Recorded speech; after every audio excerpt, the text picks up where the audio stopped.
Assalamualaikum soleh-soleha semua. Bagaimana kabarnya? Semoga selalu dalam keadaan sehat ya.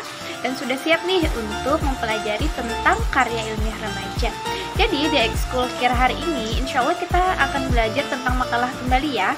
Kemarin Ustazah sudah menjelaskan apa itu makalah, apa saja sistematika penulisan makalah.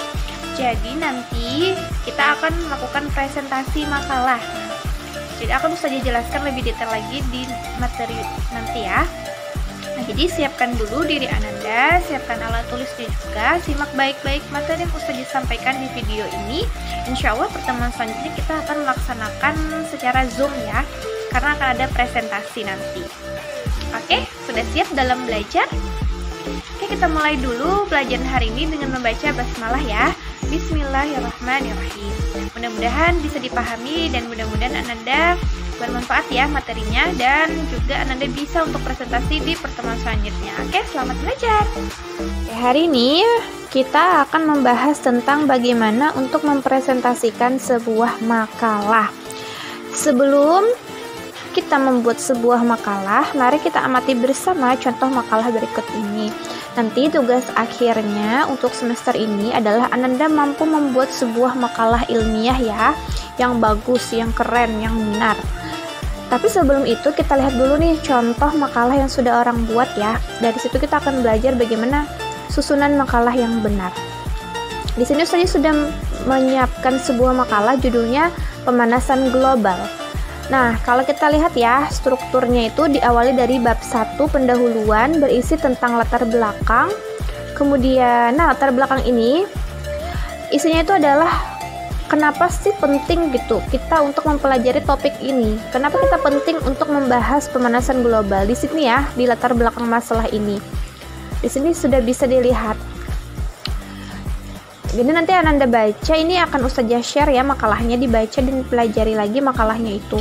Latar belakang masalah ini gunanya untuk menarik orang untuk membaca. Jadi harus benar-benar di situ fakta-fakta yang kita hadirkan itu fakta-faktanya memang penting untuk kehidupan kita. Jadi orang akan tertarik untuk membacanya. Kemudian setelah latar belakang ada rumusan masalah. Rumusan masalahnya ada apa saja yang ingin diketahui. Dan itu ada dijawab di dalam makalah ini. Nah, jadi kalau kita ingin tahu apa itu pemanasan global, nanti ada di sini. Mengapa pemanasan global itu dapat terjadi juga ada di makalah ini. Di mana wilayah negara yang terdampak pemanasan global juga ada penjelasannya di makalah ini. Jadi rumusan masalah ini adalah masalah-masalah yang akan terpecahkan dari makalah yang ditulis ini ya. Terus banyak lagi tuh yang bisa didapatkan. Nah, tujuan penulisannya nanti kita bisa mengetahui nih hal-hal ini di dalam makalah kita. Nanti Ananda jelaskan apa saja tujuan penulisan makalah ini ya. Walaupun ini tulisan orang, tapi karena Ananda sudah membaca dan mempelajarinya, nanti Ananda bisa menyampaikannya pada saat presentasi. Terus manfaat penulisannya juga. Kalau tadi kan tujuan lebih ke arah teori-teori ya. Kalau ini manfaatnya itu langsung ke bagaimana tulisan ini akan digunakan oleh orang. Nah, jadi bisa bersifat untuk pemerintah atau untuk masyarakat, untuk pelajar juga bisa ya, dan banyak lagi. Nah, kita lanjut ke bab kedua, isinya adalah pembahasan, yaitu hal-hal penting yang akan disampaikan oleh penulis. Tentang apa itu pemanasan global dan lubang ozon misalnya ya, di sini dipaparkan. Jadi orang benar-benar paham, oh ini arti pemanasan global. Terus lapisan ozon tuh ini.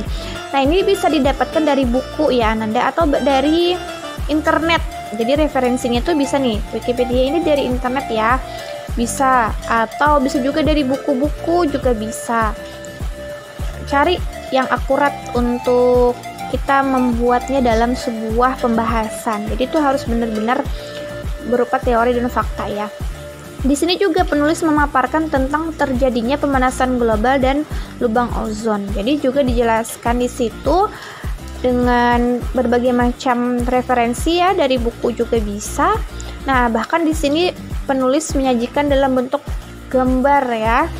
Gambar ilustrasi efek rumah kaca. Nah, itu juga bisa sebenarnya kita dapat dari internet, tapi kita harus memasukkan di sini sumbernya. Kalau kita ambil dari internet, masukkan di sini HTTP-nya apa. Kalau kita ngambilnya dari buku, fotonya itu sumbernya tulis di sini judul bukunya, tahun terbitnya, siapa penulisnya. Jadi seperti itu ya, karena kita menghargai orang yang menulis atau yang memuat gambar tersebut. Nah, di sini juga ada nih teori-teori dari beberapa ahli, itu juga dimasukkan di dalam pembahasan. Jadi itu sangat mendukung sekali makalah ini berkualitas atau tidak dari bagaimana teori-teori itu didapatkan. Nah, ini Biokimia University of Maryland misalnya, Maryland ya. Itu juga pendukung yang sangat hebat sekali. Jadi ini bertaraf internasional nih makalahnya. Ini contoh makalah yang bagus ya. Terus ada juga penulis memaparkan tentang negara atau wilayah yang terkena dampaknya. Ini bebas aja sebenarnya, tergantung kebutuhan penulis. Tapi kalau penulis di sini dia tarafnya internasional ya, karena pemanasan global, jadi dia langsung mencakup ke seluruh dunia gitu. Nah, ini nanti juga bisa dipaparkan sedikit demi sedikit pada saat presentasi. Poin-poin penting dari pembahasan ini tidak mungkin ya kita jelaskan seluruhnya karena sangat banyak sekali. Di poin pembahasan itulah inti atau isi dari makalah itu akan terbaca dan dipahami oleh pembacanya. Jadi harus berhati-hati. Nah, ini juga salah satunya Ustazah ingin melatih kemampuan Ananda membaca dan mengambil kesimpulan atau menarik hal-hal penting dari banyaknya tulisan ini. Bagaimana Ananda akan merangkumnya? Jadi kita harus berlatih dulu bagaimana membaca dengan sambil menghayati atau sambil memahami bacaan kita itu, bukan sekedar membaca saja. Itulah juga ya termasuk karya tulis ilmiah. Seorang penulis harus pandai membaca dulu, baru dia bisa jadi penulis. Nah, yang terakhir adalah di bab ketiga atau penutup. Isinya adalah kesimpulan dan saran. Kesimpulan ini adalah pembahasan yang disimpulkan dari banyaknya pembahasan tadi, disimpulkan oleh penulis menjadi beberapa poin. Nah, ini juga bisa untuk nanti membantu Ananda dalam memahami makalah, isi dari makalahnya. Terus saran ini ditujukan dari penulis kepada siapa saja. Nah, di sini sudah jelas, sudah lengkap ya, penulis ini sudah memaparkan saran-sarannya. Terakhir, daftar pustaka. Nah, untuk daftar pustaka ini tidak perlu Ananda presentasikan, cukup Ananda ketahui, oh ternyata seperti ini, penulis mendapatkan informasinya dari berbagai macam buku ya. Ada juga lampiran-lampiran, ini makalah yang sangat-sangat sudah bagus dan lengkap Ananda. Jadi dia ada daftar pustakanya, ada juga lampiran-lampirannya, sumber-sumbernya itu jelas, Masya Allah ya, bagus sekali. Mudah-mudahan nanti Ananda bisa bikin makalah yang seperti ini. Nah, sekarang kita lanjut ke bagaimana Ananda presentasi ya. Nah, setelah mempelajari makalah tadi, Ananda akan membuat pokok bahasan dan hal-hal penting yang akan Ananda sampaikan dari makalah orang tadi. Yang pertama, Ananda sampaikan judulnya apa, harus tahu tuh judulnya apa kira-kira yang pas gitu ya. Tadi saja sengaja tidak menunjukkan judulnya, walaupun sudah tahu tuh tentang pemanasan global, tapi coba buat judul yang menarik gitu. Kalau pemanasan global kan sangat simpel ya, sederhana sekali. Terus jelaskan juga latar belakang masalah kenapa hal itu penting untuk dibahas. Rumusan masalahnya juga sudah tersedia tadi ya di makalah. Tujuannya juga sudah tersedia, manfaatnya juga. Pembahasannya nanti cukup poin-poin penting saja. Nah, inilah tadi Ananda buat pokok bahasan. Apa poin penting? Belajar ya, belajar mengambil poin penting. Terus kesimpulannya juga sampaikan dan juga sarannya disampaikan. Nah, teknik presentasinya nanti Ananda diberi waktu 15 menit untuk memaparkan poin-poin dari makalah yang telah dibaca dan dipelajari. Nanti presentasinya lewat Zoom. Jadi 15 menit waktu untuk menjelaskan. Diawali dengan salam, tentunya ada penghormatan atau terima kasih ya, bisa kepada siapa yang hadir nanti, misalnya ada kepala sekolah, bisa ditambahkan penghormatan kepala sekolah, guru, atau pembina KIR ya. Terus terima kasih juga kepada kawan-kawan yang sudah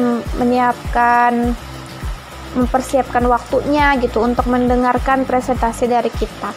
Jangan lupa juga perkenalkan diri dan sampaikanlah apa yang ingin Anda sampaikan. Penyampaiannya itu dimulai dari judul sampai saran ya, poin yang tadi dari judul sampai akhir sampai saran. Bagaimana supaya 15 menit itu cukup Anda memaparkannya. Jadi berlatih juga nih ketepatan waktu. Nah, setelah itu, setelah 15 menit baru ada waktu 5 menit untuk tanya jawab atau diskusi. Jadi benar-benar ketahuan tuh siapa yang benar-benar mempelajari makalahnya atau sekedar membaca tapi tidak memahami isi dari apa yang disampaikan oleh penulis. Jadi itu nanti ada waktu 5 menit untuk tanya jawab. Oke, ini jadwal presentasi untuk 2 minggu. Selanjutnya tanggal 23 Oktober ya. Ini nama-namanya. Nah baik, Ananda, jika ada yang ingin ditanyakan tentang bagaimana sistematika makalah atau bagaimana untuk presentasi nanti, silahkan dilanjutkan di grup WhatsApp kita ya, diskusinya di sana, apa yang Ananda belum pahami, dan insya Allah filenya Ustazah bagikan. Oke, terima kasih. Ananda, jadi seperti itu tadi ya, contoh makalah yang bagus, makalah yang baik dan benar. Mudah-mudahan apa yang saya sampaikan ini bermanfaat, Anda lebih termotivasi lagi untuk menjadi seorang penulis. Karena ingat, penulis itu adalah salah satu cara kita menyampaikan hal baik kepada orang lain dan insya Allah akan bernilai ibadah dan amal jariah bagi kita. Dan sebelum menulis, kita harus belajar dulu menjadi pembaca yang baik. Dan nanti di presentasi di pertemuan selanjutnya itu akan melatih Ananda untuk percaya diri, melatih Ananda juga untuk berpikir kritis, dan melatih Ananda untuk bisa memahami penjelasan orang lain. Karena ketika kita menulis suatu karya ilmiah, kita bukan hanya membaca buku atau referensi, tapi terkadang kita perlu juga wawancara dengan orang secara langsung. Jadi kemampuan menyimak, mendengarkan, membaca, mengambil kesimpulan itu sangat penting bagi seorang penulis. Oke? Semangat ya! Dan kerjakan juga tugasnya dengan sungguh-sungguh. Siapkan diri Ananda untuk presentasi. Itu akan menjadi penilaian dalam ekskul kita. Terima kasih untuk perhatiannya. Kita lanjutkan diskusi di WhatsApp. Wassalamualaikum warahmatullahi wabarakatuh.